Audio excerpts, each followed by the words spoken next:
So this is one of the harder normal distribution problems.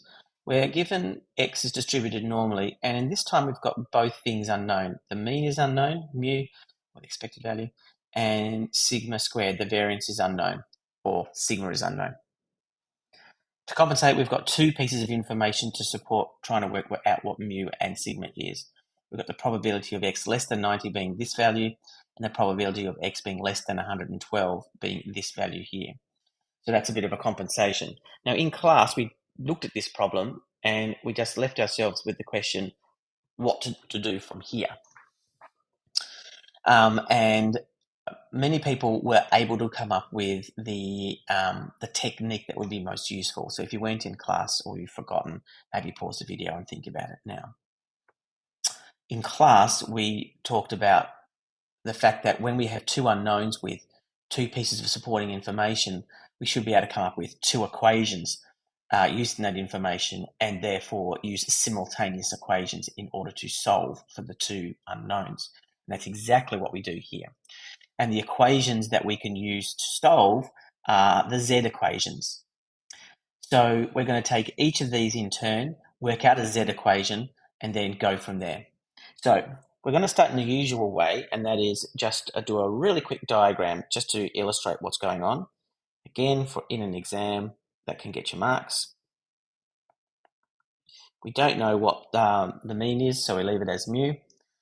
We look at the value we're given, and it's 0.04779. That's not very big. If I jump the decimal place twice, that's about 4.75%. So not much area at all. So that we know that that's going to be all the way down here somewhere. So I'm going to put a 90 there, and I'll just colour in the area. Like so. So that's what we're looking for, 0.04779. Now, what else? If what I want to do, of course, is find the corresponding Z value at the same location. So you don't have to draw the Z set in, but I like doing it. So this is the little Z we're looking for. This is the corresponding identical area. And of course, in a standard normal distribution, we have a mean of 0. So here we go. We're going to say that the probability of Z less than Z equaling 0.04779 is going to give us a Z value of, and we're going to use our calculator to go inverse norm, 0.4779. I was a bit too courageous putting this at the very end of the page here, so I'm going to have to be pretty untidy and put it in like that, which is equal to, let's go work it out. Now, here's a little something I prepared earlier. Inverse norm, 0.04779, 1, gives us a value of minus 0.1666667. So I'm just going to write it down as minus 1.6667, like so, as you'll see. Okay, so that's that done. Now that we've got our Z value, we can work out. We can use our formula to get a little bit further. So therefore, Z, which is minus 1.667, is equal to X, the value that we were given, 90, minus mu, the thing we still don't know, all over sigma, something else we don't know. So that's about as far as we can go. I'll do one more step just to, because I know where I'm going with it. I'm going to multiply both sides by sigma to get a single equation without fractions. So I'm going to have minus 1.667 sigma is equal to 90 minus mu. And I'm going to call that one equation 1. Okay, let's do the same thing with the second piece of information. So with the second piece of information, we have the following. We have a normal distribution with mu that we don't know. We have 112, x less than 112, gives us a value of 97.7%. That's nearly everything. So I know that my 112 has to be like somewhere here. Oops, somewhere here, I think. That's 112. Probably should have drawn my diagram a little bit bigger. I was being a bit stingy there with the size. So that's the area of 0.97725. And as usual, I want to map it to a standard normal distribution with mean 0. In the same spot is little z, which we don't know, and the area will be identical underneath the curve, 0.9775. Okay, we're going to use exactly the same process again. We're going to go the probability of z being less than little z. You know what? I'm going to go down. I'm going to go further to the left, give myself maximum room. The probability of big Z less than little z equaling 0.97725 gives us a Z value of inverse norm, of 0.97725, mean of 0, standard deviation of 1, which is equal to, back we go, and instead of going through the menu system, I'm just going to use my up arrow to go up to inverse norm, and then I'm going to use my arrow key to change that area to 97725, press return, and that gives me my new value, which is 2.0. Well, it's 2, isn't it, really? I mean, I could put 2.0, but I think I'll just leave it as 2 here.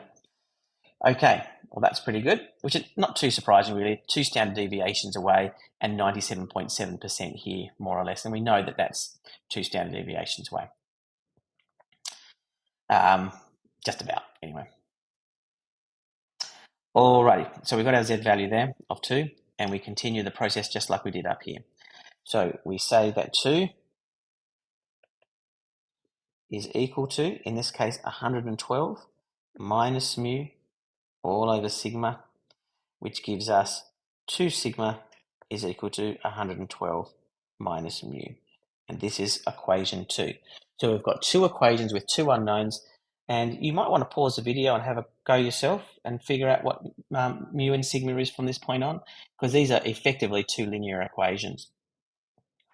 In case you don't feel like doing it, or you've done it and you now want to check to see whether your thinking is the same as mine, what we're going to do is we're going to look at equation 2 and subtract it from equation 1.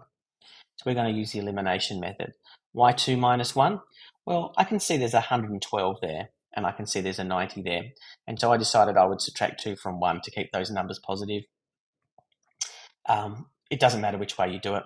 I use the elimination method because I've got a minus mu here and a minus mu here, and because they're the same variable with the same sign, subtracting them will eliminate them. You could use substitution method instead. Okay, so I'm going to write these down. So I've got 2 sigma equals 112 minus mu minus 1.667 sigma equals 90 minus mu. Then I draw my little line and I figure that out. So I really do encourage you to use this sort of setting out where they're underneath each other. You've got brackets around like so, because it really does help you keep track of negatives. So 2 minus, so we've got 2 minus minus, making it a positive. So we're going to have, what, 3.667. I don't even need a calculator for that. But I will use the calculator in a moment because I want to keep all those decimal places that I didn't bother with before. So we've got, might give myself a bit more room because I was being a bit squishy there. So I've got 3.667 sigma is equal to 112 minus 90, which is 22. No, and minus mu minus minus mu is equal to 0. So we've got 3.667 sigma is equal to 22, and therefore sigma is equal to, drum roll, right, on my calculator, I am going to keep it all as accurate as I can. 2 minus 1.66667 is equal to that. Okay, that's the most accurate answer I can get. Then I can go 22 divided by the answer, or I can use my up arrow like so, press return, and I get 5.999999999. So you could at this stage probably be quite comfortable in saying sigma is equal to 6. Okay, so that would be okay, I think, with that number of decimal places. if this is in a test, hopefully it might say to the nearest number or something like that, nearest whole number or nearest integer. Okay, sigma equals 6. That's probably the easiest thing to substitute in. So I pick one of my equations, and I'm going to pick the second one because it's all whole numbers there, and I'm going to now work out what mu is. So, substitute sigma equaling 6 into 2, and I get 2 lots of 6 is equal to 112 minus mu. And I think we can probably do it in one fell swoop from here. 2 6s are 12. Subtract 12 from 112 to get 100. Add mu to that side. And you get mu is equal to 100. Okay, so I'll just underline those so that we can see there our final answers there. Sigma is 6 and mu is 100, i.e.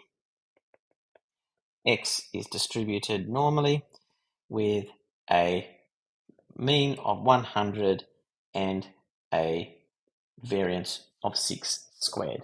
And we're done.